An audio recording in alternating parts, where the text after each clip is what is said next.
8-year-old Tommy Harris had always been a bright and imaginative child. His room was a testament to his vibrant personality, filled with toys, books, and posters of his favorite superheroes. But lately his nights had been filled with terror.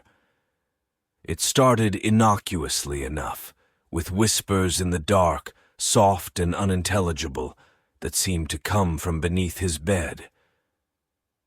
At first, Tommy thought it was just his imagination playing tricks on him, a consequence of the spooky stories he loved to read before bed. As the days turned into weeks, the whispers grew louder and more distinct, evolving into a gravelly voice that called his name. "Tommy, Tommy," it would whisper, sending chills down his spine. He would lie in his bed, paralyzed with fear, clutching his blanket as if it could protect him from the unknown entity lurking below. Too scared to call out for help, he endured these nightly terrors alone, hoping they would go away on their own. His parents, John and Emily Harris, initially dismissed his fears as typical childhood nightmares. "It's just a phase," Emily would say, tucking him in each night with a reassuring smile. "There's nothing to be afraid of, Tommy. It's all in your head." John echoed her sentiments, though he was slightly more exasperated. "Tommy, you're a big boy now. You need to stop letting your imagination run wild. There's no such thing as monsters." But Tommy knew better. He could feel the presence under his bed, a malevolent force that seemed to grow stronger with each passing night. One particularly terrifying night, he decided to confront his fears. Armed with his toy flashlight, he slowly leaned over the edge of his bed and shone the light underneath. His heart pounded in his chest as the beam of light cut through the darkness. What he saw made his heart stop, a pair of glowing red eyes staring back at him. Tommy screamed, a sound filled with pure, unadulterated terror. John came rushing into the room, his face a mix of concern and frustration. "Tommy, what's wrong?" he demanded, looking around the room for any sign of danger. "It's under the bed, Daddy," Tommy cried, pointing with a trembling finger. John sighed and crouched down, shining his own flashlight under the bed. There was nothing there but dust bunnies and a few forgotten toys. "There's nothing here, Tommy," he said, trying to keep his voice calm. "You have to stop this nonsense." Despite their reassurances, Tommy's fears intensified. The whispers began to haunt him even during the day, echoing in his ears when he was at school or playing in the yard. Shadows seemed to flicker in the corners of his room, dark shapes that moved just out of sight. His grades started to slip, and he became withdrawn, refusing to talk about what was happening. John and Emily were at their wits' end, unsure how to help their son. They tried everything: night lights, comforting bedtime routines, even letting him sleep in their room for a few nights. Nothing worked. Tommy's fear was palpable, an almost tangible presence that seemed to fill their home with a sense of dread. One evening, after another episode where Tommy had woken up screaming, Emily decided to take matters into her own hands. "I'll sleep in his room tonight," she told John, determination in her voice. "Maybe if I'm there, he'll feel safer." John nodded, though he looked worried. "Just call me if you need anything," he said, squeezing her hand. Emily lay on the floor beside Tommy's bed, determined to prove there was no monster. She brought a flashlight, a bottle of water, and a book to keep herself occupied. As the night deepened, she heard the whispers too, soft at first, then growing louder. Her blood ran cold when she saw the same red eyes staring at her from beneath the bed. They seemed to burn with a malevolent glee, and for a moment she couldn't move, paralyzed by the sheer wrongness of the sight. Emily screamed, a sound filled with horror and disbelief. John came rushing in, his face pale with fear. Tommy, already awake and terrified, clung to his mother, his small body shaking. Emily, pale and shaking herself, could barely explain what she had seen. "It's real, John," she whispered, her voice trembling. "There's something under the bed." John, now equally terrified, realized they needed to take Tommy's fear seriously. Something was under the bed, and it wasn't imaginary. They were dealing with something far more sinister than they had ever imagined. As the family huddled together in Tommy's room, they knew they had to find a way to protect their son and rid their home of the malevolent force that had invaded their lives. Father O'Malley proceeded to bless the house, starting with Tommy's room. He walked through the rooms, sprinkling holy water and chanting prayers. When he reached Tommy's room, he paused at the doorway, his face pale. "This room is the heart of it," he murmured. Tommy, clutching his mother's hand, watched with wide eyes as the priest moved to the bed. Father O'Malley knelt and began to pray more fervently, his voice echoing in the small room. As he finished the blessing, he looked at John and Emily, his expression grim. "This is no ordinary haunting. You must confront it together, as a family." That night, the family gathered in the living room, too scared to sleep.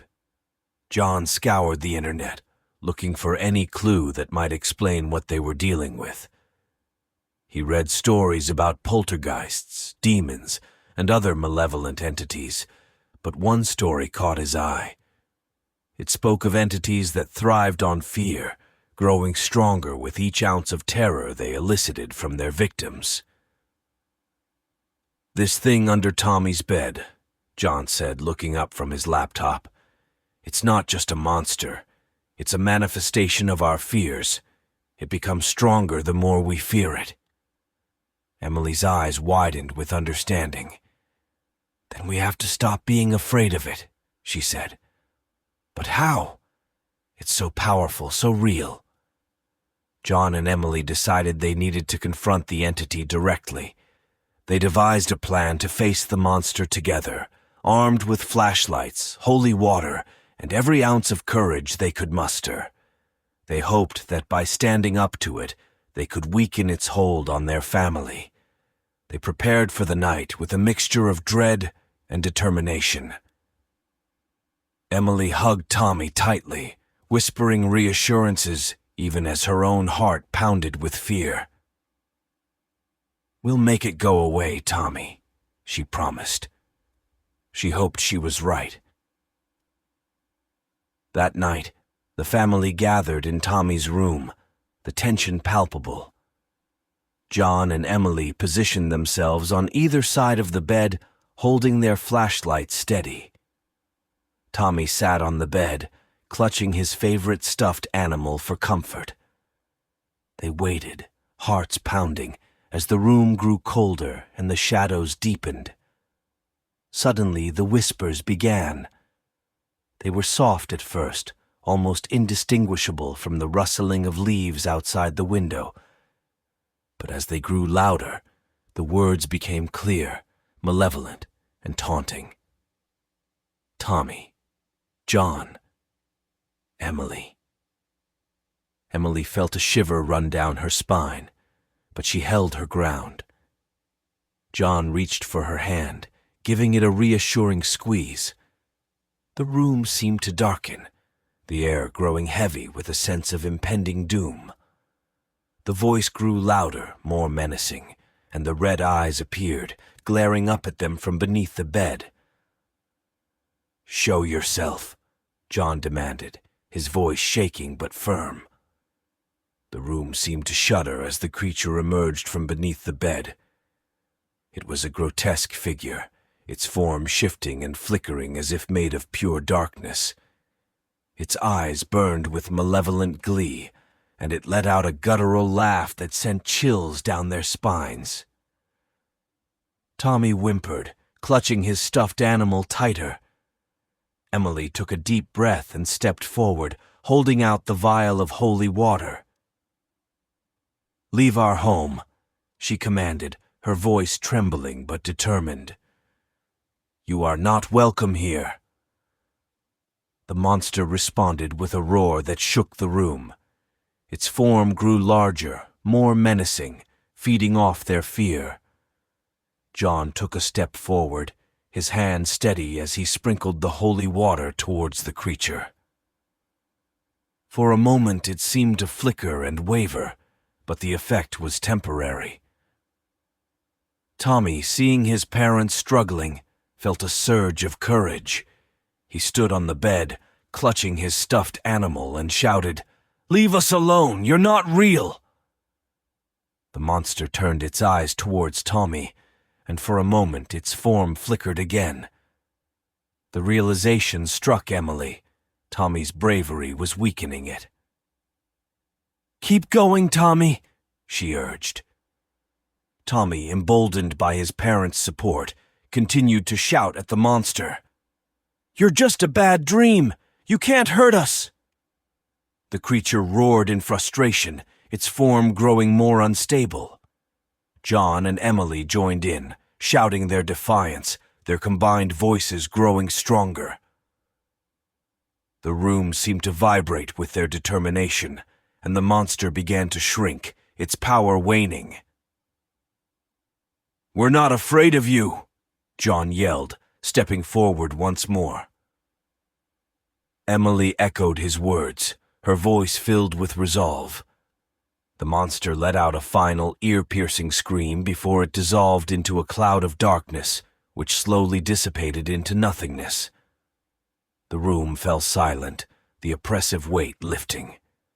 The family stood together, trembling but triumphant. They had faced their deepest fears and emerged victorious. But as they embraced each other, a nagging doubt lingered in the back of their minds. Was it truly over? Or had the monster simply retreated, waiting for another opportunity to strike?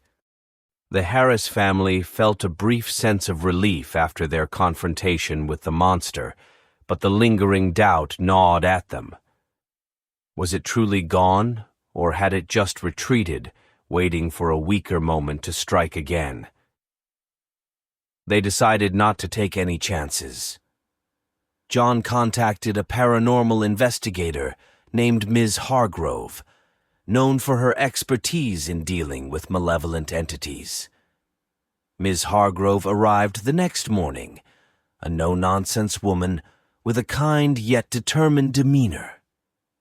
She listened carefully as John and Emily recounted the events of the previous night.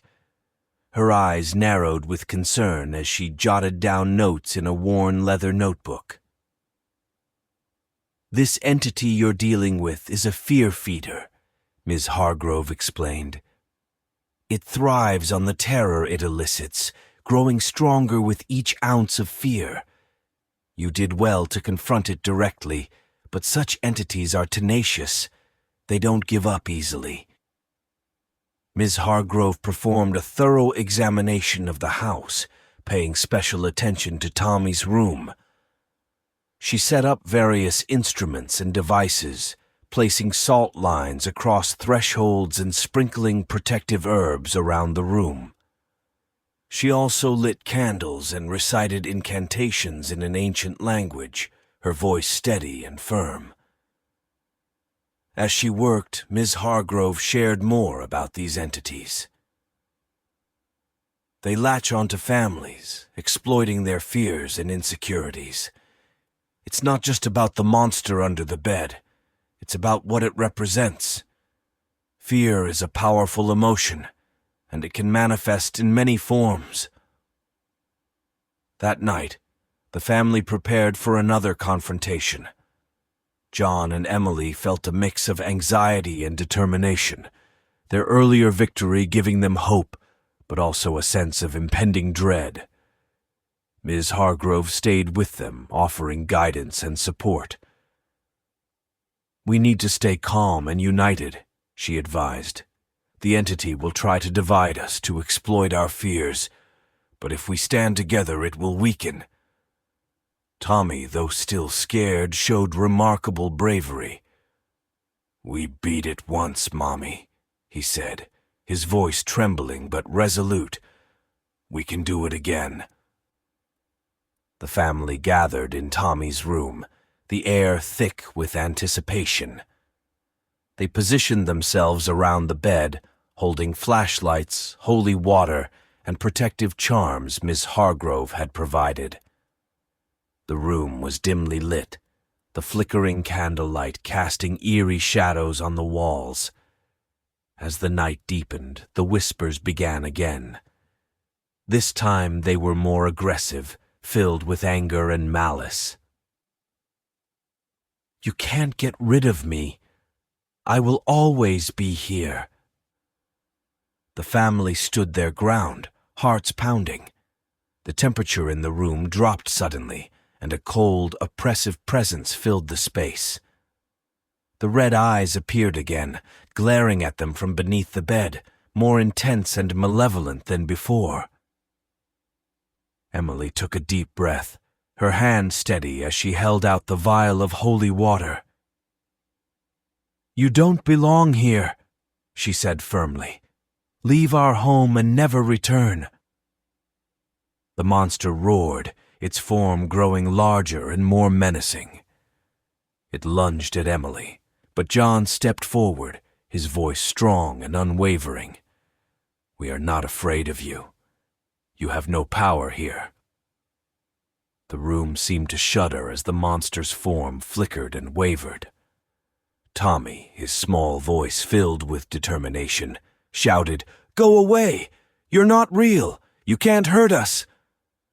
The creature turned its burning eyes toward Tommy, its form flickering more violently.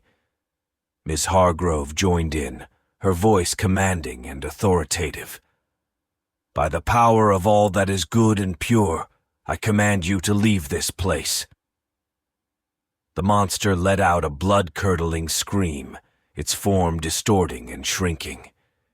It lunged one last time, but the family stood firm, their combined voices a powerful force against the entity's malevolence.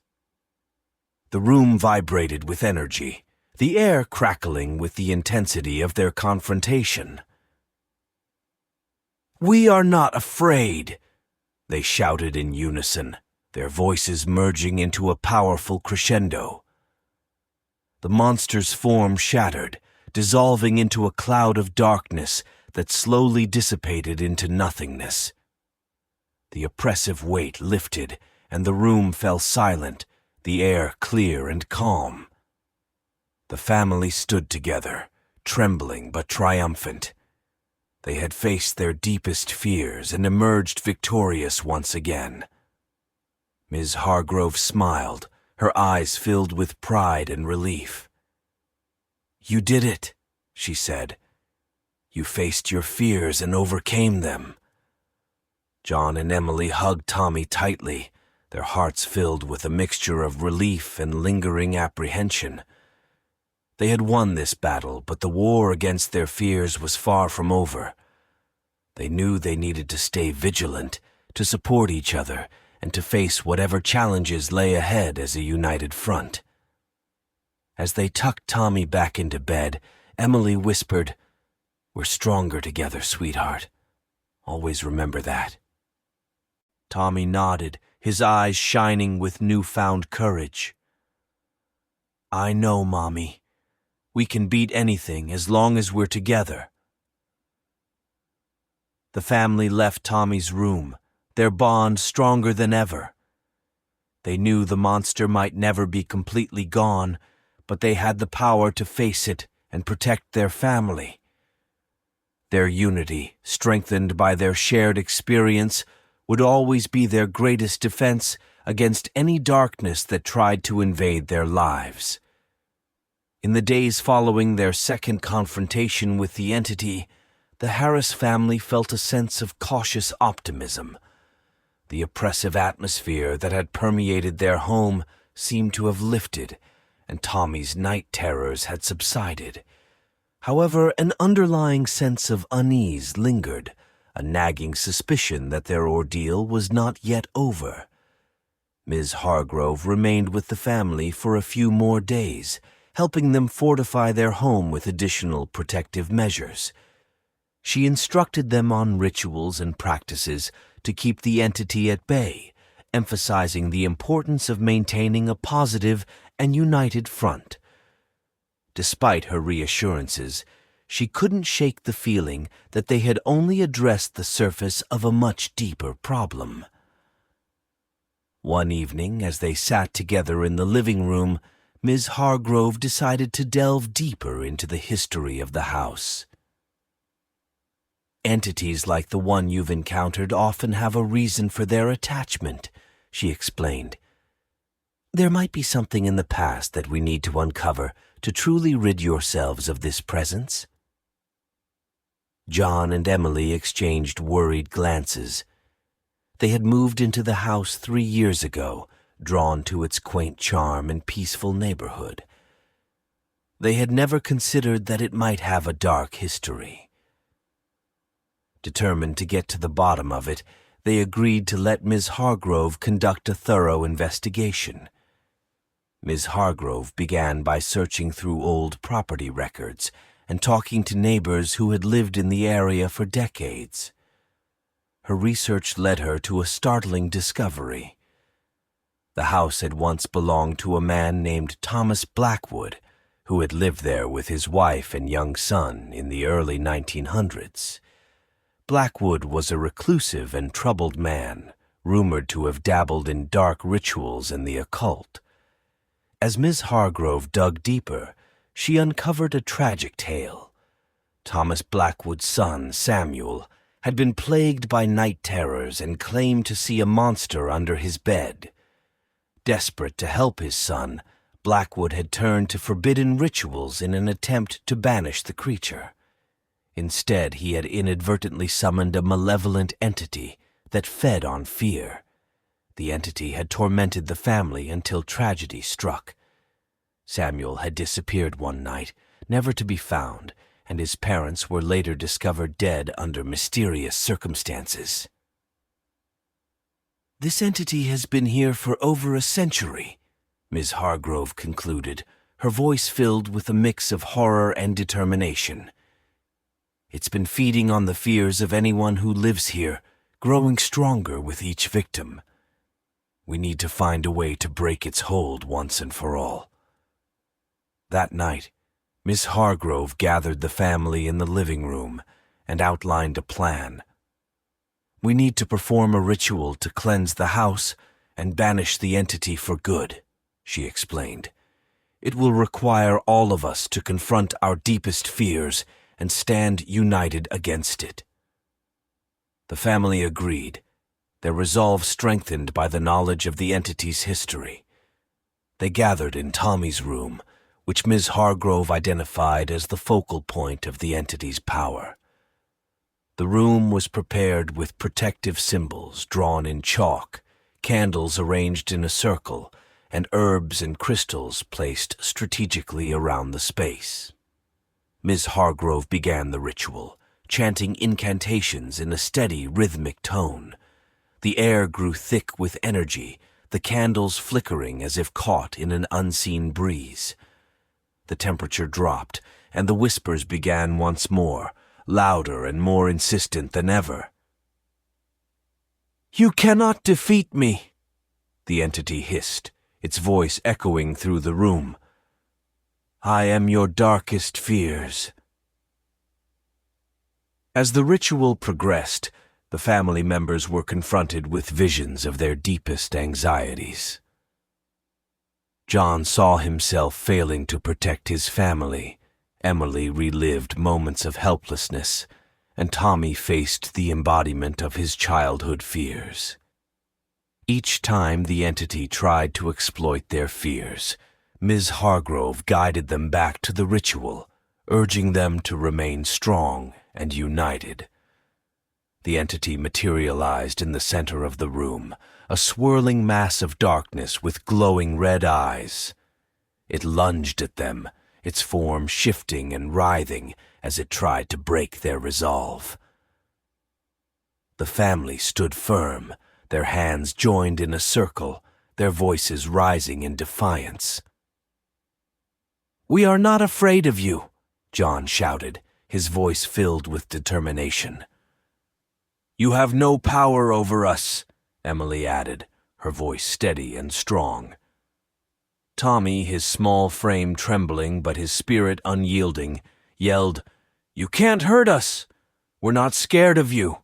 The room seemed to shake as their combined defiance weakened the entity. Ms. Hargrove continued her incantations, her voice growing louder and more authoritative. "By the power of light and love, I command you to leave this place. You have no hold here." The entity let out a final, ear-piercing scream, its form disintegrating into a cloud of darkness that dissipated into the air. The room fell silent, the oppressive presence lifting as the candles flickered out one by one. The family stood together, trembling but triumphant. They had faced their deepest fears and emerged victorious. Ms. Hargrove smiled, her eyes filled with pride and relief. "It's over," she said softly. "The entity is gone." In the days that followed, the Harris family began to heal. The oppressive atmosphere that had haunted their home was gone, replaced by a sense of peace and safety. Tommy's night terrors ceased, and the house felt warm and welcoming once more. John and Emily knew they had been through an extraordinary ordeal, but they had emerged stronger and more united than ever. They had faced their deepest fears and conquered them, banishing the darkness that had threatened their family. With Ms. Hargrove's guidance, they had not only protected their home, but also broken a century-old curse that had claimed so many lives. As they sat together in the living room one evening, the flickering fire casting a warm glow, Emily took Tommy's hand and smiled. "We did it, sweetheart," she said softly. "We're safe now." Tommy nodded, his eyes shining with a mixture of relief and newfound courage. "We're strong together, Mommy. Nothing can scare us anymore." John placed his arm around his family, his heart filled with gratitude and love. They had faced the monster under the bed and emerged victorious, their bond stronger than ever. And as they looked forward to the future, they knew that no matter what challenges lay ahead, they would face them together, unafraid and united.